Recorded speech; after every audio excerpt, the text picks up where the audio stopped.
So welcome now to our course. We are at chapter 7 on Jewish history, the big picture. We're going to do chapters 7 and 8 today. So we get a bit of Sephardi and Ashkenazi experience. We find out how the two split and what happens in early medieval period. And particularly with regard to the Crusades. That's sort of the material that we're going to cover today. And I'm happy to see all of you. We are going to now share our screen so that you can see these. There. Okay, so you should be able to see my screen there. You see it okay? Is that large enough? Everybody's fine with that? Yeah. Yeah, okay. And also I got fancy. I figured out how not to have the side down the screen. So haha. There we go. Okay, so we're on chapter 7, and why is it not letting me go to the next one? I got fancy and then I got too fancy. So never mind. We're gonna go back to Navigator so I can go to my next slide. Haha. Okay, so what happens is we are dealing with Sephardi and Ashkenazi Jews. And we have a double click to edit. There we go.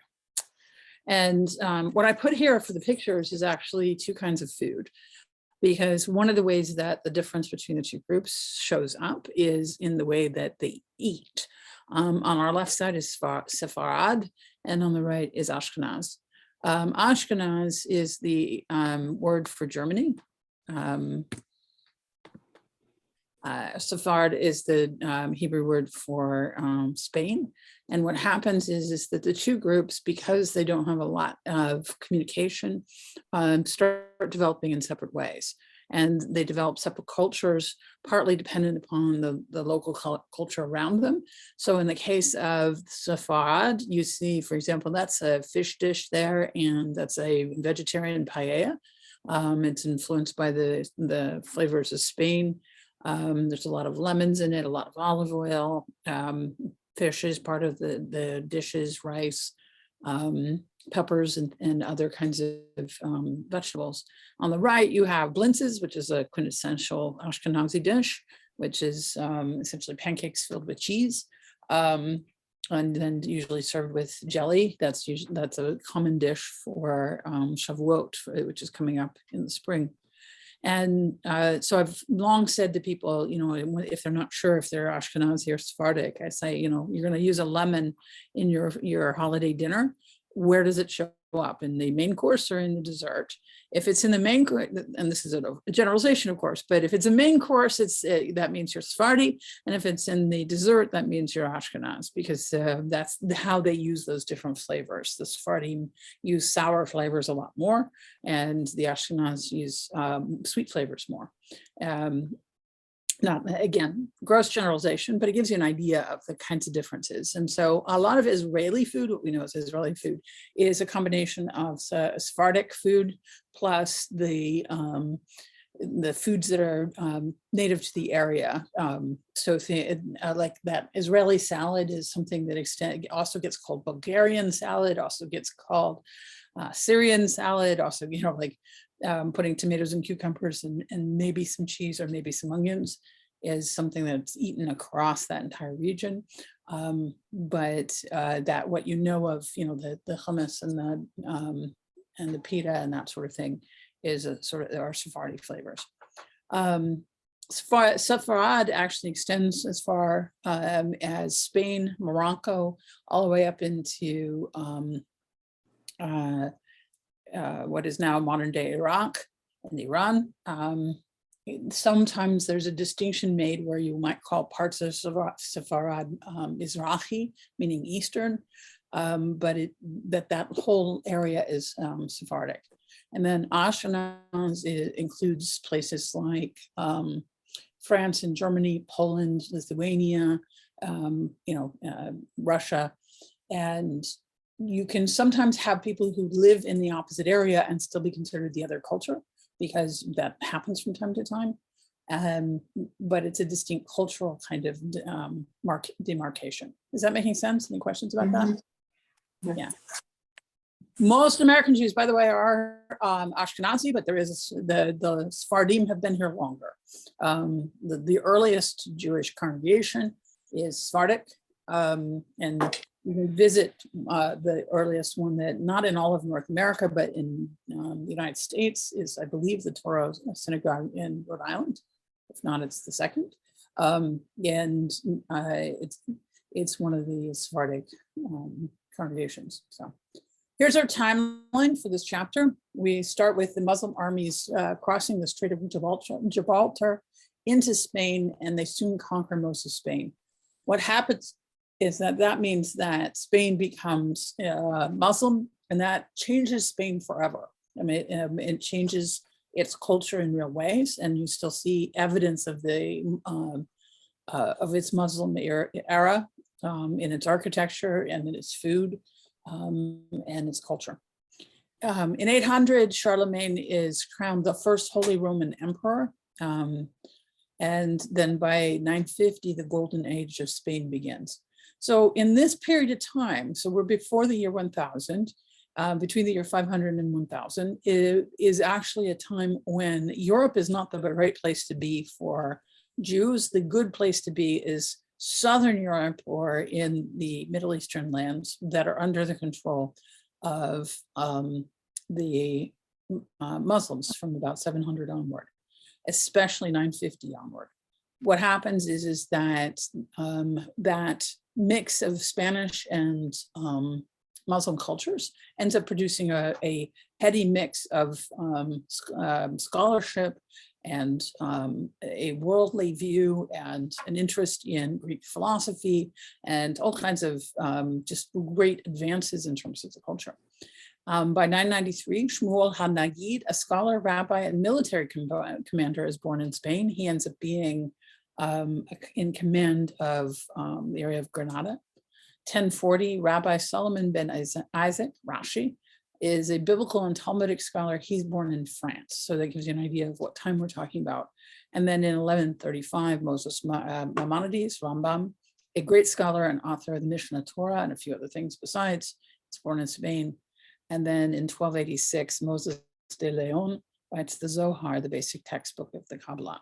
Now, this is an interesting group of people because these are all very fundamental things. Like you see in the first of them, Shmuel HaNagid, a high level of integration into society. In the second one, you see somebody who is not integrated into society, but is instead writing very pious stuff. The third one, you see someone who is integrated into society and writing pious and also scholarly stuff. And the fourth one, that's just straight up mysticism. And so there's a mix in this that you see of different ways of adapting to the era that's dawning. Is that making sense? Mm-hmm. Okay. So the golden age of Spain. As a result of the Muslim conquest, Spain becomes religiously and culturally diverse.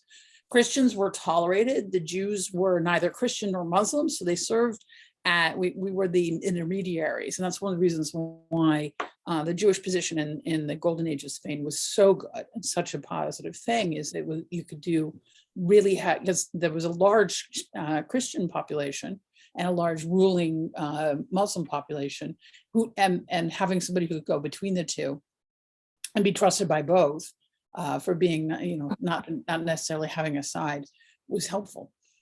Cities grew and Spain became a land of opportunity and a crossroads for international trade and a time of advances in poetry, philosophy, and law. What we're seeing in this picture, by the way, is there's a medieval castle on the coast near Valencia in the little town of Denia. So this is the view from the top of the medieval castle in Denia. So this gives you sort of a view of one of the medieval towns. Spain is beautiful, by the way. Really actually a lovely place. I picked a lot of pictures today. I mean, I actually went, to extra effort to have a lot of pictures. Here we have a picture of Moses Maimonides, who was born in Cordoba. in 1135. He moves to Egypt as a youth with his family to escape persecution in 1148. So parts of Spain had, one of the things to know is, though it was the Golden Age, and that Golden Age lasted for at least a good long time, a good century. There were pockets where you had intolerance, where there were different ruling groups, and some of the groups were less likely to tolerate outsiders or non-believers or infidels, as they might call them. And so what happened in the case of Moses Maimonides is the group that was intolerant took over. And that's why his family left and moved to Egypt, where the group that is a lot more tolerant was in power. And so he's, it's right around the time he had of his bar mitzvah is when they move. He eventually becomes the court physician to the vizier of Egypt. His brother for a long time supported him. His brother was a merchant and supported him, and that allowed him to do his studies and to study medicine and law and philosophy, and to become very learned. And then what happened was his brother drowned actually in a boat accident. And that's when Maimonides had to start working to support his household. And that's when he became the court physician to the vizier of Egypt. And so he would spend his morning, but the upside of that was it put him in touch with the great library of the vizier of Egypt. So he'd spend his mornings studying in the library, seeing all of the members of the household of the vizier, anybody who had any ailments of any kind, would write prescriptions for them, and then would go back and work as a physician in his own town, seeing all of the Jewish patients till late, and then he would do his philosophy in the evening. He'd write in the evening. And so he was a great legal scholar. He writes the code of Jewish law that is the backbone of how we understand Jewish law. He also is a preeminent philosopher and a respected community leader. So, and this is a statue that's of him in Cordoba. It's in a little courtyard, but it's there, and it's considered good luck to rub his foot. So his foot is very shiny. It's his left foot. For some reason, his left foot. He rubs his left foot. In this same series of photos, we have a picture of my mom rubbing his left foot because my parents went inside. I haven't been to Cordoba yet, so at some point I'll make it, because Moses Maimonides was in my dissertation, so at some point I feel like I need to go to Cordoba and rub his left foot, right? What do you think? Yeah. Any questions so far? I'm just kind of rattling off here. Yeah. Oh, I had a quick question about De Leon, or whatever, the guy who invented Kabbalah. I was asking Brie about this earlier, but is there a large population of Jews who still practice this, or is that just like a Madonna thing? Sort of. It is a Madonna thing, yes. Madonna, I'm sorry. Madonna is, there is a Kabbalah center, which is not as popular as it used to be, but it used to be like, it had Madonna, and it had, remember when it had Brittany and Demi and a few others. The Kabbalah Center is built on Kabbalist ideas, but it's actually, what it's promoting is how to not age, and it has like amulets and folk cures for not aging, and that's why it's bringing in people like Madonna. And so it's a bit of a scam, frankly. But what happens is, there are people, Kabbalah isn't necessarily practiced exactly that way anymore. What happens is it gets reinterpreted by the Hasidim. And so most of the people who are into Jewish mysticism enter it by way of Hasidism as opposed to straight up Kabbalah, like the Zohar. Especially since the Zohar is not something that you can just read. It doesn't make sense if you read it straight up. I mean, it literally doesn't make sense. It's intended not to. And you need somebody who knows what they're doing to walk you through it. And so that's what happens. I mean, I'm back on the Kabbalah Center.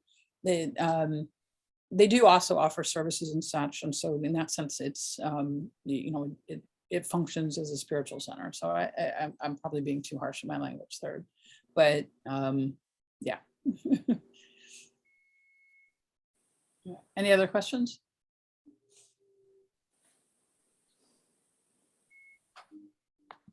Here's the slide on Kabbalah, and that what happens is this is a picture I took actually in Tel Aviv or Jaffa, where somebody had made a spray paint, and it's not very big, it's about this big, of the tree of life, which is the sign thing, what's like a symbol that represents the various attributes of God. And what you see here, this bottom one is the Shekhinah, which is the one we can access. And so what happens is that God's radiant overflow goes through all of these different attributes down to through the Shekhinah to reach us. And so these are different aspects of God. And in Kabbalah, you have these 10 different aspects or attributes. And what you're trying to do is create balance in them. For example, you're trying to balance the idea of compassion with the idea of judgment, so that because if there's only compassion, then there's no justice in the world. And if there's only judgment, then none of us can stand before God. And so you need them in balance. And so each of these things needs to be in balance in order for the world to be maintained. And so the Kabbalah has this idea that if you do if you enact the mitzvot, the commandments, with great intentionality and very careful attention to detail, you can help fix the upper world, this eternal world, and make it so that it works correctly and has balance. And that's what you're trying to do in Kabbalah. They also do a few other things as well. What you have here is in addition to study, the mystics used fasts, chants, and meditation in an attempt to glimpse the secrets of God's world. So they would actually try to create an altered state. In mysticism, it's very common across all mysticisms for an attempt to be made for altered states. Jewish altered states usually are natural highs, not, we're not like, say, my understanding of the material is that there's not a lot of altered states through the use of chemicals like peyote or something like that, or mushrooms or any of the kinds of things that might help change your perception. But there are things you can do that create those sort of altered states without actually using any sort of substance, like fasting and putting your head between your knees and giving yourself a serious head rush and things like that. They did think that human beings could interact with angels and work to counter the forces of evil. They would do countering the forces of evil, what they would do through mitzvot, but the angels, they would, when they had these altered states, they would hear from the angels. So some of the legal scholars would actually have the angels solve their hardest problems. Like Joseph Caro is a good example. He wrote one of the most respected legal works. He also believed that he got the hard answers from an angel, which was called a Sar Torah, by engaging in these kinds of activities. So in Spain in 1286 is when Moses de Leon writes most of the Zohar, which Zohar is like splendor or light, and then composed in Hebrew and Aramaic, it becomes the main textbook of Kabbalah. And it was kind when the book was saying it offers hidden mystical explanations of selected biblical words and verses. As I said, I've tried to read it straight through.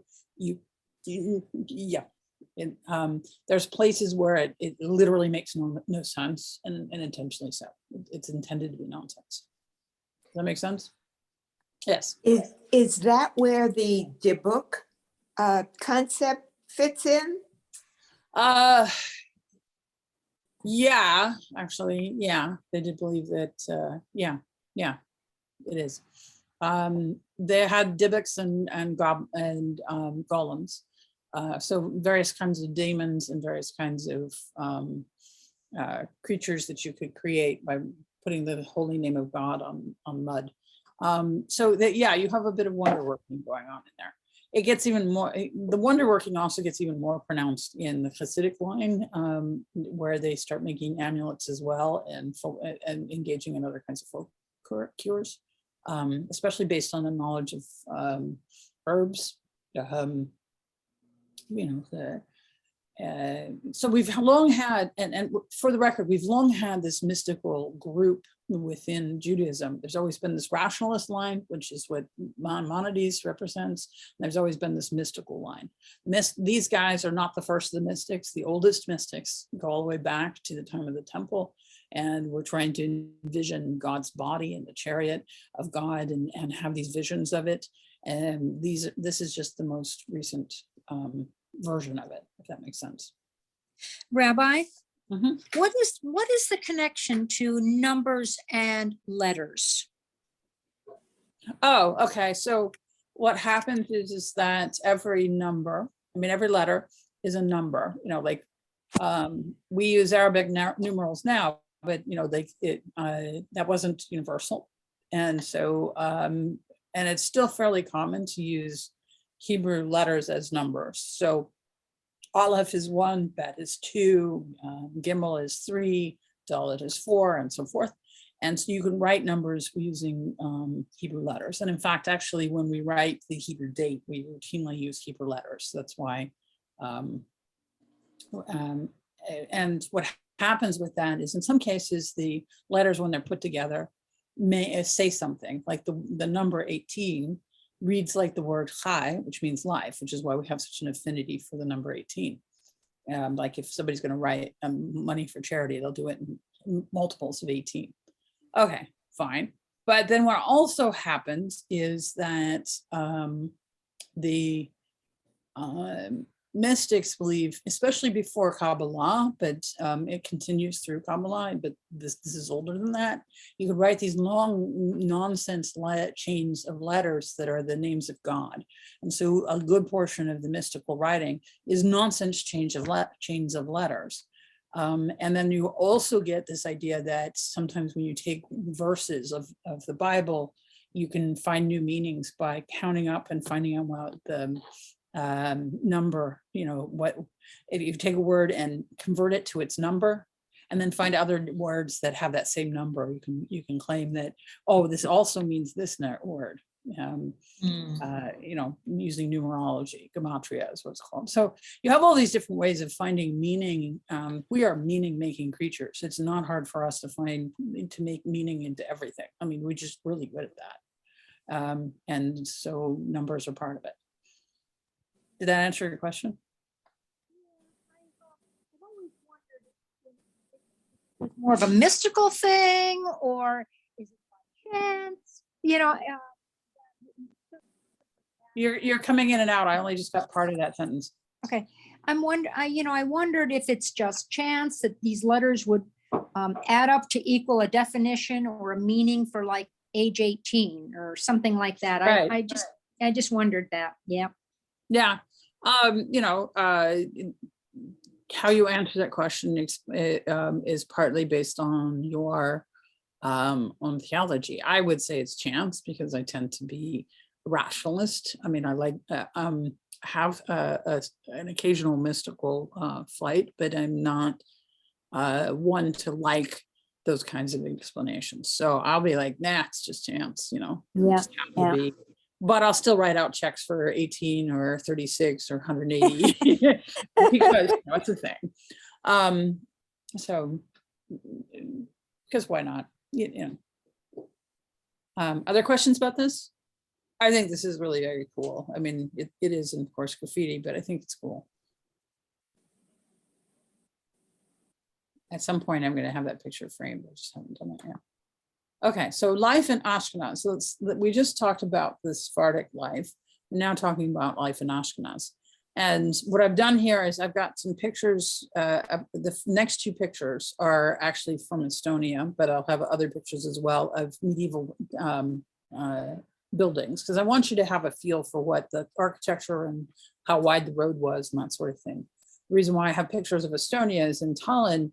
We've been to Tallinn, and Tallinn has an intact medieval town center. Most of those don't exist anymore, mostly because of World War II. But Estonia is far enough north and east that it was unscathed. So, and it also looks enough like Lithuania that if you have Lithuanian ancestors, this is what they're looking at. Although Lithuania is a slightly later part of the, Jews are at this time frame when this stuff is being built, still more in Germany and France, but the community moves northward over time. So the small Jewish communities had existed as this part of Europe since the time of the Roman Empire, when Jews emigrated to work as sailors, traders, and artisans. As time went on, Jews also became shopkeepers, tailors, peddlers, butchers, poets, and doctors. But some of the Jews became moneylenders, and this becomes a problem over time. But it was partly because, you got to eat. Christians needed non-Christians, to serve as their money lenders because their religious law forbade them to charge interest on loans made to other Christians. It also forbids Jews as well, but the way Jews had figured out how to get around that is if you essentially incorporate. They create the medieval Jewish community creates the idea of incorporation, where you work with the court system, and then you're not charging them interest, the corporation is. And so that is how we kind of work around it. The Jewish population in Ashkenaz was modest in comparison to Spain and the Middle East at this point in time. So we're talking, around the year 1000 is what we're mostly in this chapter, 1000 to about 1200. The community is mostly to the south, mostly in Muslim lands, mostly Sephardic. There's just a small and not as important community in the Ashkenazi lands. So it's not an Ashkenazi story as yet. Questions about this? Of course, in the medieval period, we wouldn't have a truck parked here. Okay. This is actually the town center of in Tallinn, where you would have like the fair, where you'd have, and you can kind of see with all the little umbrellas. This is where people would come and sell wares, and they'd have fair market days. This is the market.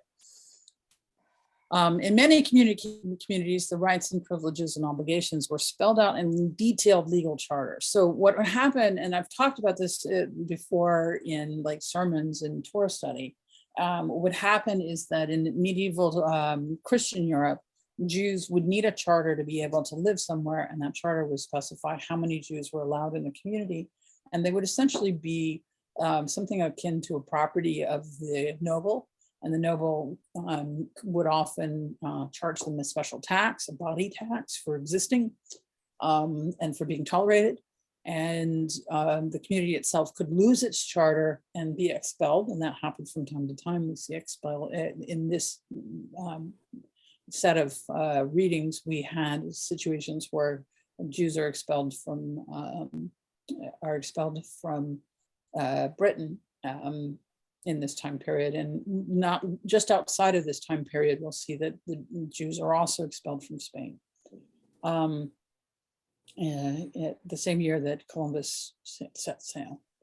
And so what happens is that Jews are only specifically tolerated under certain circumstances and don't have a lot of rights. The church, which had strong influence, discouraged the kind of social and cultural relationships that Jews and Muslims had in Spain. So, having a commander in charge of a community like happened in Spain is not something that's happening in Ashkenaz. In Ashkenaz, the church is less open, less tolerant to this, and less willing to do it. And so what happens is that in terms of the charters and in terms of how Jews were in Christian Europe, is they would largely be self-governing and usually in their own quarter. So this is the birth of the Jewish quarter. Is that making sense?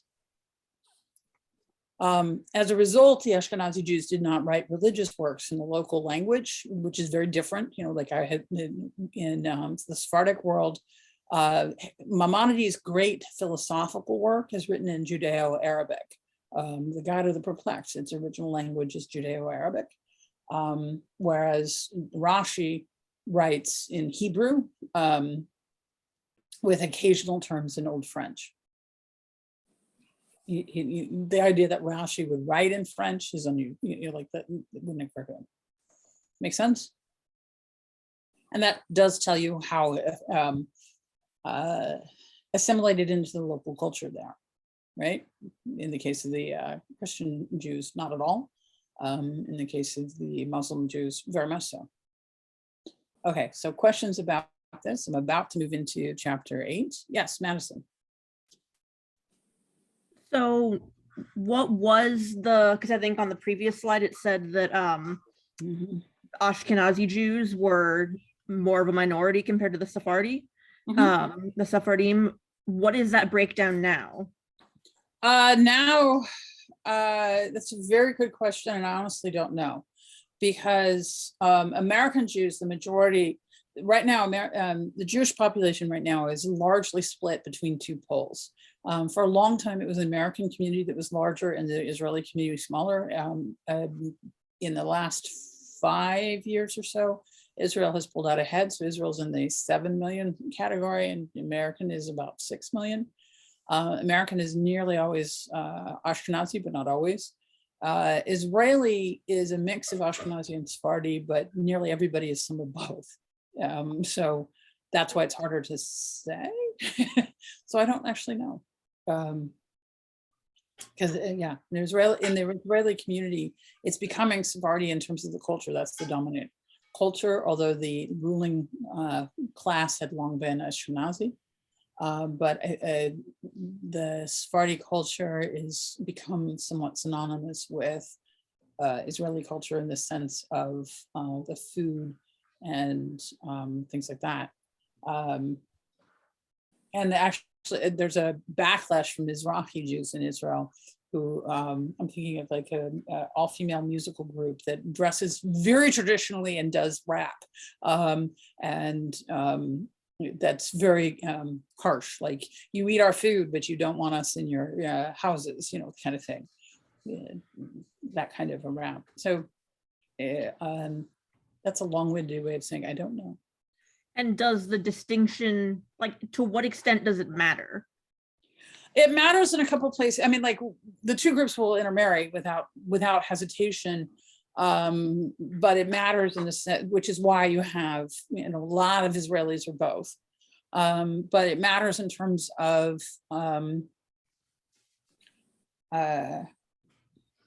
I'll give you an example. On my block, when I was growing up, one of the families that we had a number of Catholic families in the block, and one of the families, she was Italian and he was French Canadian, and it changed. And we were very aware of that because those are two separate kinds of traditions. They're both Catholic, but like she wanted to do the Feast of the Seven Fishes, for example, and he's like, there are no seven fishes.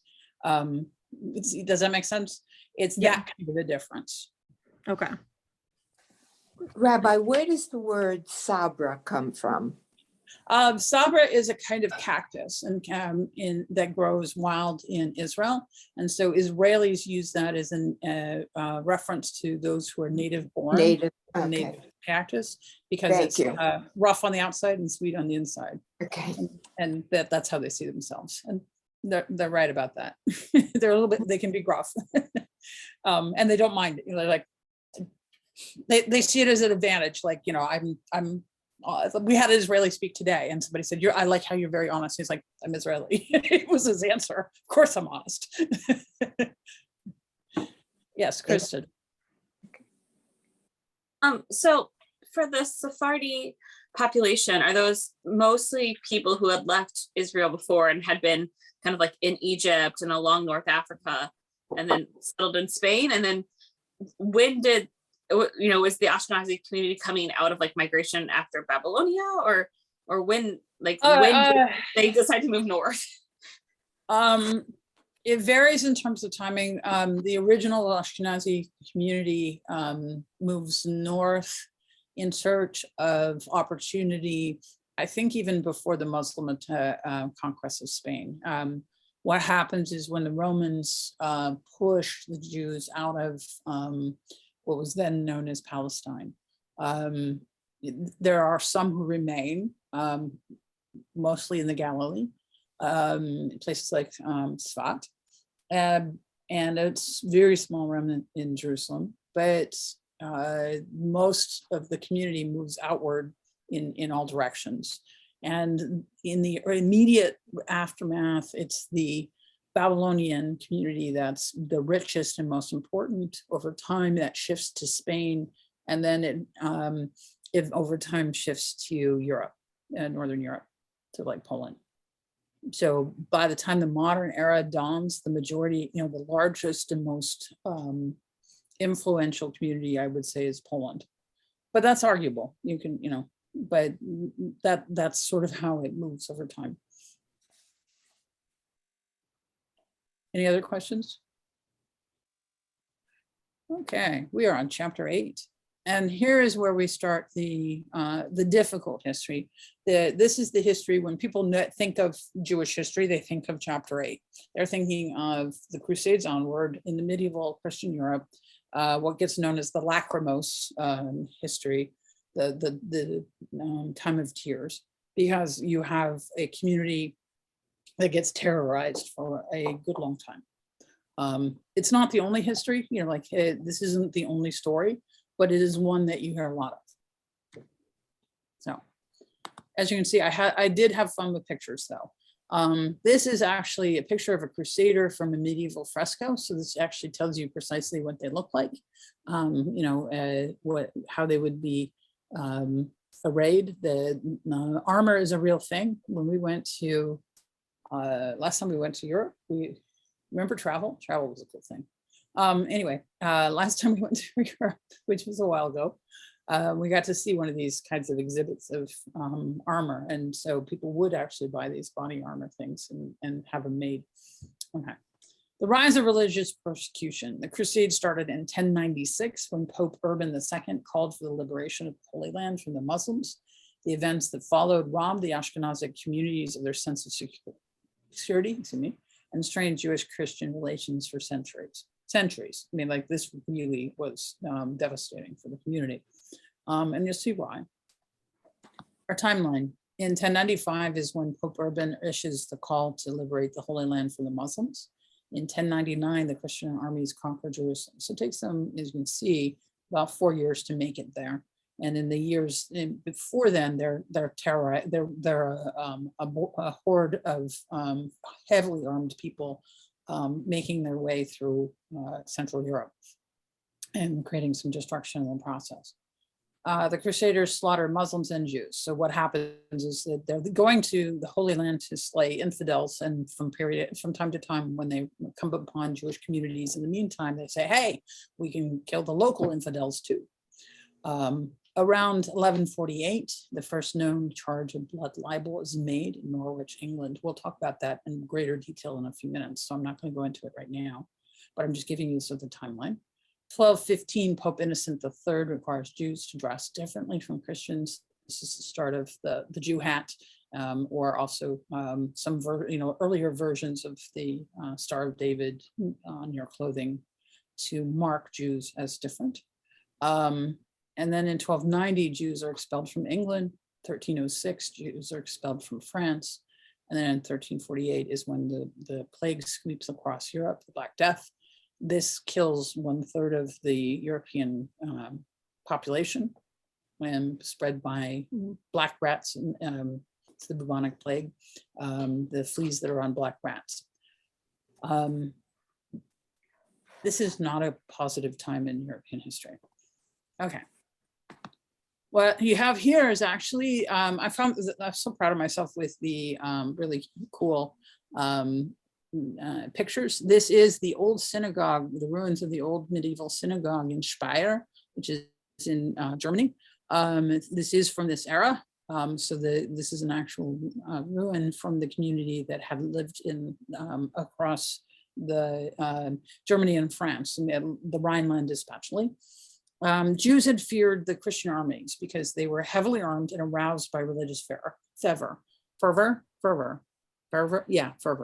At any rate, heavily armed religious fervor is never a good thing, and especially, at least from a Jewish perspective, never, always a bad thing. Always, that does not end well, right? In their passion for the Christian soldiers could easily turn on the infidels next door, the Jews, rather than the Muslims far away. So Jewish communities always understood this and were always concerned about this. The French Jewish community, in fact, when Urban had made the proclamation, when the French community found out about it, because of course it took a while for news to spread, they held a day of fasting and prayer for the entire Ashkenazi community. They were like, okay, they literally went to sackcloth and ashes because they were totally afraid of this. The German Jewish community was less afraid because they hadn't heard of, they hadn't seen any sign of it.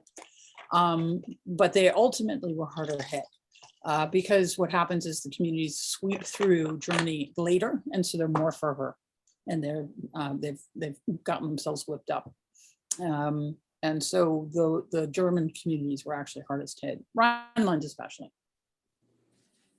Some of it is that area that's between,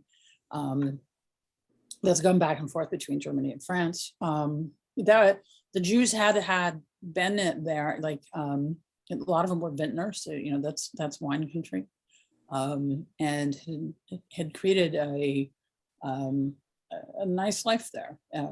You can see, this is actually a fairly large building, right? Okay. This is also this one's in what is Slovakia, another one of these kinds of communities. This is built in 1200. Kind of cool, seriously cool roof. Isn't that cool? Europe, it was changing. There was new technologies such as iron plows and water mills for increasing farmers' productivity. Trade in everyday goods expanded the bustling economy, created opportunities for Jewish merchants.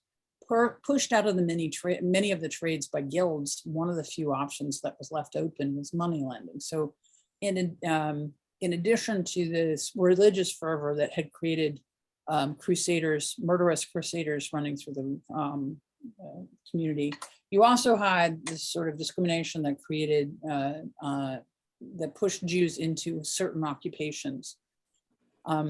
I think I moved forward just a smidge early because I was thinking I was going to continue on the previous thoughts. Let me backtrack slightly for a moment, and then I'll come back to this.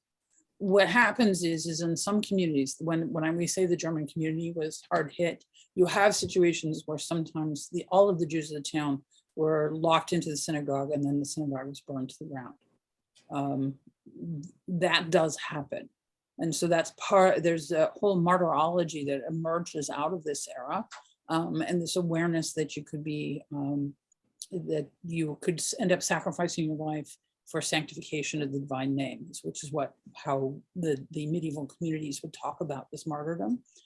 Other communities were able to escape, in one case by hiding. The bishop let them in to his, sort of castle, and saved them that way. But there were communities that were really hard hit, and so they create this martyrdom set of poems and memorials, and a lot of our ways of going about doing memorial comes out of this era, if that makes sense. All right, questions about that before I move on to this one? So what happens is that the guilds are the folks who are trades, people like carpentry guilds or mason guilds, that sort of thing. The guilds are sort of like a union, but not precisely, of workers who they do things like set prices and who's in and who's out, and have some control over the market. And what happens is those unions, or union is, our modern union is a different thing. Those guilds exclude Jews. And so what happens is that not being able to make money other ways, one of the things that Jews start doing a lot of is the money lending.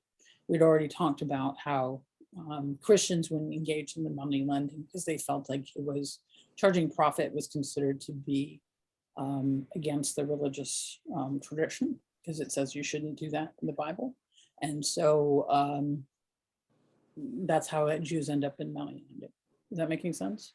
Mm-hmm. And trade also, because Jews had the international contacts, had the ability to had a shared court system, a shared language, could trade across, borders aren't really borders in the sense that we know them now, they're principalities, but yeah, I could trade with my cousin in the next principality using a shared language and a shared calendar and a shared bookkeeping system, right? And have my contract enforced by a shared court system. And the Christians wouldn't have that in the same way. Nancy. Yeah, I just wanted to, as a comment, Jews in this era, everything was against them, literally everything, they were targeted one way or the other.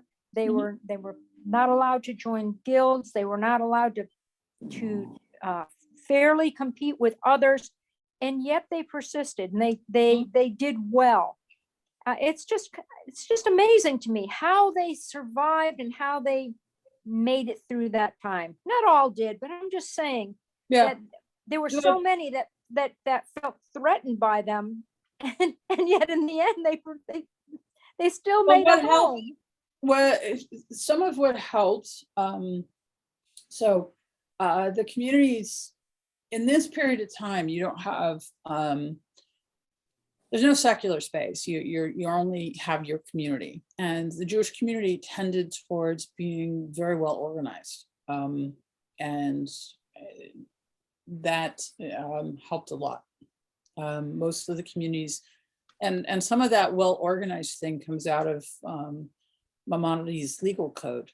Maimonides is gets a good. I give him a lot of credit for us being able to do these things, because what happens is you have a coherent worldview and a coherent law code. So there's such thing as justice and community support, and they would create things like charities for the poor. They would levy taxes to build the wall around the community, around the quarter.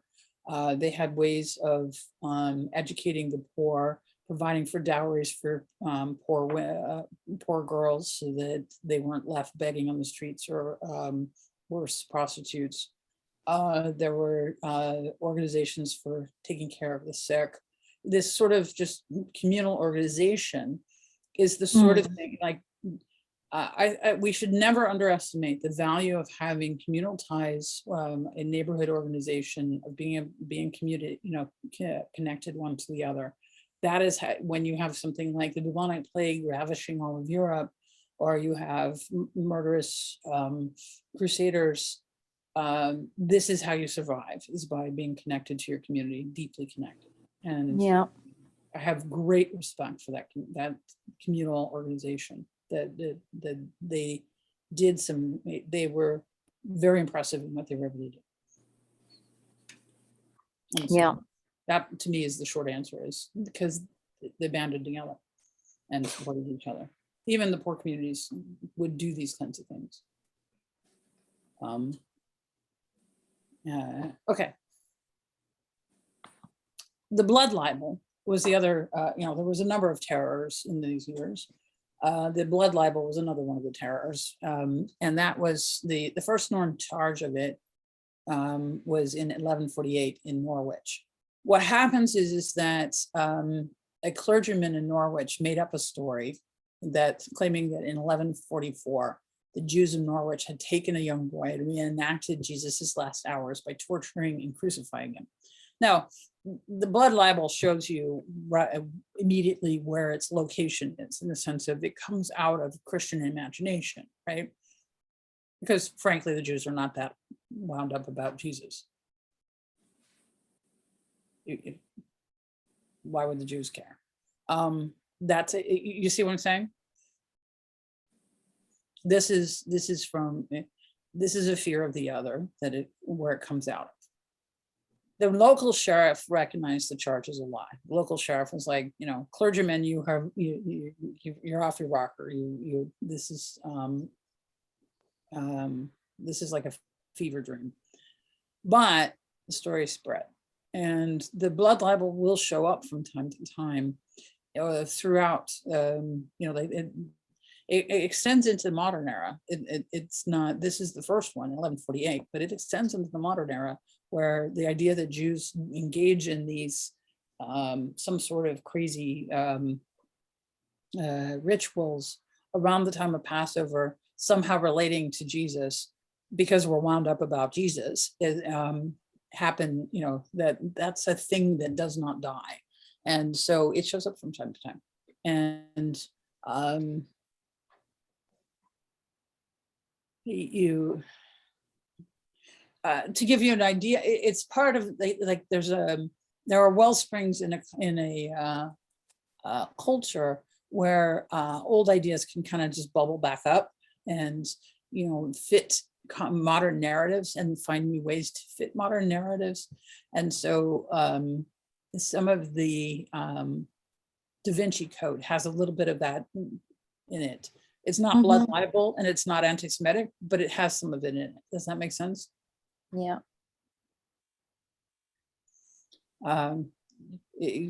That's just one of the, it's just it's pulling from that same cultural current, cleansed of the nasty anti-Semitic part of it, but it's the problem with the text anyway, though, because it reinforces it. The same way we have like things that are misogynist that come, you might get a modern version of an old misogynist thing. Questions? Yeah, this is not the upbeat. That's one of the reasons why I made sure to get a bunch of pictures, was of like, okay, if we're going to have to go through the lachrymose history of medieval Europe, let's at least have some cool pictures. Church edicts, another fun topic. And at this point, I'm like, okay, I've run out of picture ideas. In 1215, Pope Innocent required Jews to dress differently from Christians. In 1233, the church set up a court known as the Papal Inquisition to investigate and remove heretics. Although the inquisitors were mainly concerned with Christian heretics, Jews were sometimes targeted. More importantly, though, is that this whole Inquisition kind of thing meant that the inquisitors who had converted from Judaism were able to embarrass the Jews by pointing to passages in the Talmud that spoke ill of Christians and insulted Jesus and Mary. Okay. At an earlier class, I had said that the two religions had not said nice things about each other in their early split, right? So I will now tell you what precisely that they were upset about, which often gets redacted out of Talmuds because it was considered offensive, but they referred to Jesus as the hanged bastard. And that's why that's what was in the Talmud. And that was what these folks who had converted from Judaism were able to embarrass the Jews. They would pull up these passages and that would be highly offensive, in fact, to the Christians and Catholics who were engaging in these. And so what happens is you have a series of public disputations, the most famous of which was in 1240, when the Talmud was put on trial because of this kind of thing. And the Jews would have to basically, and this is a hard thing because, you're defending against stuff you've inherited. And from a time when the two groups were saying nasty things about each other, like look at what, and if you doubt me, look at what the early church writings are about Pharisees, it's not nice either. But this is what happens. And so what happens is the church leaders, in fact, in 1240, put the Talmud on trial, and it ends up being, not exactly a fair trial. And what happens is they then order them to be burned. And this is considered just a disaster for the Jewish community. They are, this is, because remember that we're before the printing press. Remember that these are handwritten documents. Remember, okay, you see the red here? That's a set of Talmud. To give you an idea, give me a second, hold on. Okay, I'll give you an idea of how bad that is. So what happens is this is the Torah, the 5 books of Torah, English and Hebrew translation. That's how big a Torah is. You've seen a Torah scroll before, right? All of you've seen a Torah scroll. The Torah scroll, so this much information, is a $30,000 document at minimum. It, like, writing one out is an expensive prospect, right? They burned all of that, all of the copies. All of them. The community considered that as a catastrophic loss. It was a huge, like, just the hours of work to put that together alone is enough. That they wrote, I mentioned that the Crusades are when we have this whole litany form for martyrdom created. In 1240, they use that same memorial litany martyrdom format to mourn the loss of the Talmud. They were devastated. Nancy. I wasn't certain if I got this. Did you say that those passages were removed from the Talmud or no? Yeah, a lot of Talmuds get it excised. Some of the worst stuff had been excised since then. Where were they written in the Talmud? Oh, I don't know offhand. I'd have to, No, okay, just a thing. I can't tell you offhand. I just know that they exist. Okay. But my understanding, and this is, I'm not a Talmudic scholar, so my understanding, based on what I'd learned from rabbinical school, was that set won't say that, that it's since been removed. Oh, I see. But that the original versions had said so. And so if you do manuscript work and you find the extant medieval manuscripts, you can find references to this in there. And that was what they were, like, I wanted to tell you what was it that was so offensive? Well, they called him a name. And that's the sort of thing that people don't tolerate well. So, okay. I think that's the end of my slide. Yes, that is the end of my slides. So I will stop my share. And we're right at 5 o'clock, but you can ask your last questions before I take us off of our recording. So any other questions about the material? As I said, this wasn't the fun part. There will be a couple places where we have this sort of thing where it's difficult history. Some of Jewish history is very uplifting and some of it isn't. Anyone? We're so far behind. What's that? Any other questions? Okay, so I will take you off of recording.